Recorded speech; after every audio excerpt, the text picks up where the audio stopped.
Hey everybody, welcome back to Comics with Bueller. I'm Bueller. We're here at Cherry City Comic Con. This is day 2, and I am with the legendary Jim Shooter. Jim Shooter, how are you today? Very well, thank you. Great. Jim, you are one of the icons in the business. Quite frankly, you really are. Some of the series that you've been involved in is just fantastic. I'd like to know, and we talked a little bit yesterday, how you got started in the industry. Well, I needed to make money, and when you're, 12 years old, they won't hire you at a steel mill. So I thought, what can I do? And I'd been reading comics, and I thought, hey, I think I could do that. And so I literally spent a year reading lots of comics, some DCs and Marvel, trying to figure out like how it worked, what the process was and everything, and also why I liked certain books better than I liked other books, or why do I like these and I don't like those. And when I thought I had it figured out, when I was 13, I thought I had it figured out. I wrote and drew to the best of my ability a comic book. I made a cover for it, and I colored the cover and everything to make it look as much like a comic book as I could.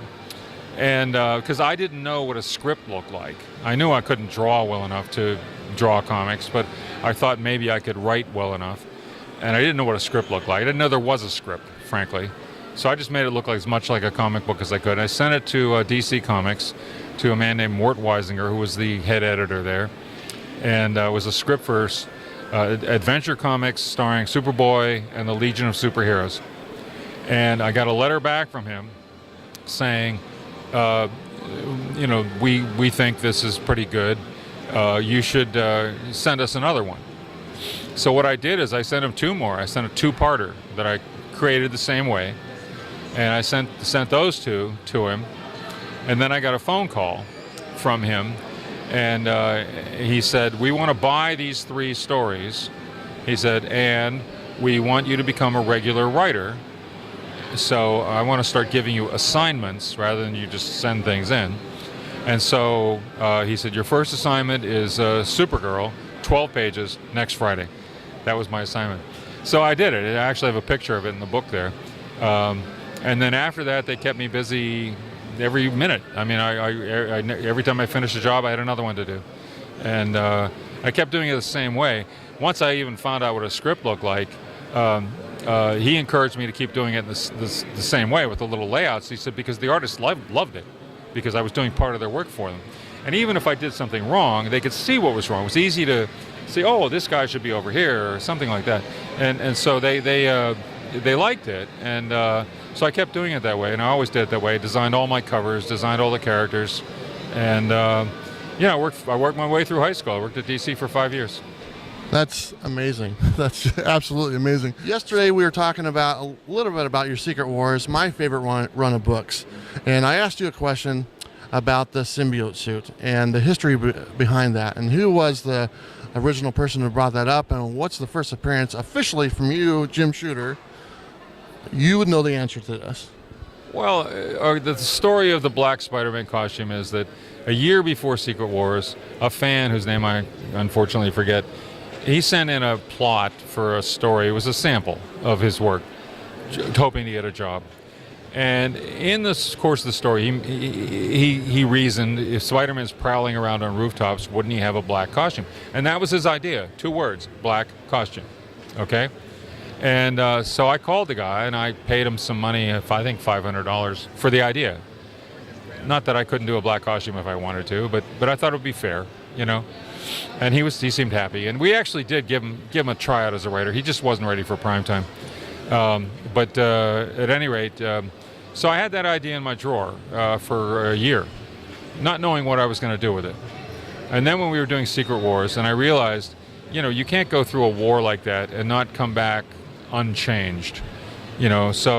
So we thought of different psychological and physical changes that might make sense for characters. One was that the Thing doesn't come back. He chooses to stay there. And so then John Byrne puts the She-Hulk and the Fantastic Four, and boy, that turned out to be a great series. And the other thing, I said, hey, black costume. And so in the story, there's all this high technology from all these alien planets, which of course Reed Richards and Tony Stark were able to figure out. And they figure out that this one machine makes clothing. And so when their costumes are ripped or torn, they get new clothing made by this machine. Spider-Man is late to arrive. So as everyone else is leaving, they say, oh, there's a machine in there that makes clothing.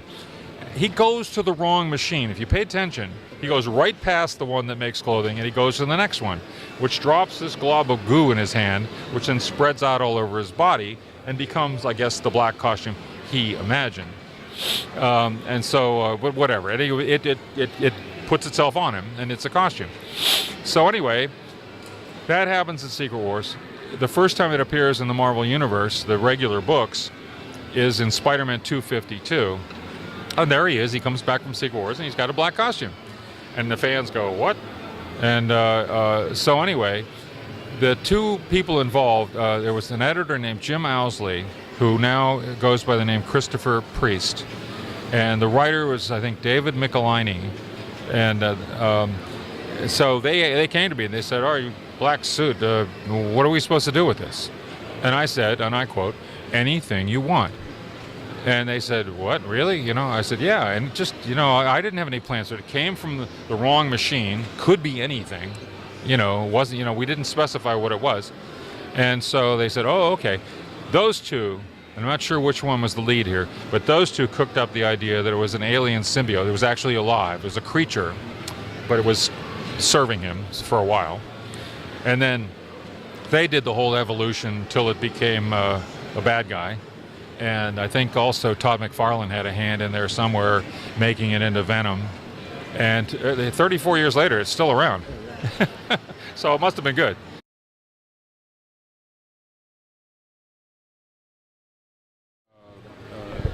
Other people who were there, Mori Kuramoto even. And it's all very clear to me. You know, people can, you know, play around in their minds and claim that Kirby did everything and Stan just wrote some dialogue. It's a baloney. I mean, I worked with all those guys, and I certainly worked with Stan a long time, and I got to know him. And, you know, I mean, I know any sane person can sit down and read the work of Ditko by himself, Kirby by himself, and the work of Stan and Jack. When I first came to Marvel's offices, there was a stack of pages this high. That's more than a ream of comic book art boards that were rejected pages. Almost all Kirby, you know, because Stan, tell him what to do, he wouldn't get it quite. Stan would ask him to redraw pages and stuff. It was a stack this high. It was huge. And so, you know, the whole idea that, you know, Kirby just did everything and Stan just wrote some dialogue, it's just nonsense. And you see, nobody has to pad Kirby's resume. Kirby was maybe the greatest genius we ever had, you know, and he did plenty of stuff. And he certainly contributed to everything, you know, and like how much? Was it 50-50, 64? Who knows? I don't care. But the fact is, when they take credit away from Stan, that's just baloney. It's nonsense. And they're trying to do the same thing with me. They tried to do the same thing with me at Valiant. They tried to make out like, oh yeah, Bob Layton created everything. And what? You know, he wasn't even there for some of it. You know, and he wasn't brought in as a founder. Where's his contract? Did he pay his $50,000 buy-in? Did he pay his $50,000 guarantee? No. You know, it's just nonsense, and it's their cover story, and it's a good story because people want to believe, oh, you know, the man behind the curtain, you know, and it's just I don't know. It sickens me actually. It's like retcon history to make, you know, this is what the bad guys tell you so they can get away with it, you know. And they even brought in after they got rid of me, they got Barry Windsor-Smith to become the president of the company. Why? Because they feared loss of my name. They needed a big name to replace me, sort of. And so they got Barry. And the trouble is that Barry spent way too long negotiating his contract. They got past the point where they needed him anymore, so they just cut him off. He got nothing, zero, you know. And that's what you're dealing with there. I mean, it was evil people, and they were blue-collar criminal or white-collar criminals, and really white-collar criminals. And they got Layton to aid and abet them for a great deal of money. He's paid a great deal of money, and you know, it's pathetic. But that's where I live. I show people this article that Forbes magazine did on it. Forbes found out about what happened to me, and they actually did an article about it called "How Not to Start a Company," or "What Do You Do When Your Partner Starts Sleeping with the Banker?" And the answer is you get screwed. Okay, and so I mean, but it was really nice because they interviewed me. They tried to interview the bad guys, and the bad guys refused to be interviewed. And and this is Forbes magazine. They have fact checkers out the wazoo, and they didn't, they weren't taking my side. They were just telling the facts, and they got it down pretty well. And I'm glad it was somebody wrote it down, because it's good. It's somebody reliable like Forbes, and so at least it's in print somewhere, and the truth is out there. Yeah, I don't know. It worries me. I don't really. That's all behind me, and it's tomorrow I'm worried about. So you brought up Stanley, and he's been in the news lately with his health, and he's doing cons, and there's been some pictures of him not looking very healthy. Are you concerned for him at all? Because when I see him, it kind of breaks my heart, to be honest with you. Yeah, well, he's 95 years old, and I think that he hasn't been in the greatest of health. I mean, when I saw him a couple years ago, the last time I had a really decent length conversation with him, he was tired. He was exhausted. You have to remember, when you see him at these conventions, he'll be there for 8 or 10 hours doing autographs, or 8 or 10 hours getting his picture taken. And when I saw him, it was right after that, and he said, "Oh God, I'm so tired, I'm exhausted." And he seemed pretty good to me. I mean, he was sharp as a tack. And I have a cane, and he said, well, he could still walk. He just couldn't walk as far, And so, I mean, we were comparing our health stories, and I just think that they really work the hell out of him, I mean, I think that he could probably do with about half as many autographs. It's like there are thousands of people in line, thousands. Yeah, it's crazy. And so it is crazy, and so yes, I do worry about him. I think that it's not just him. I mean, I think he is encouraged by people. If you got thousands of people who want to stand in line to see you, it's really hard to let them down. Yeah.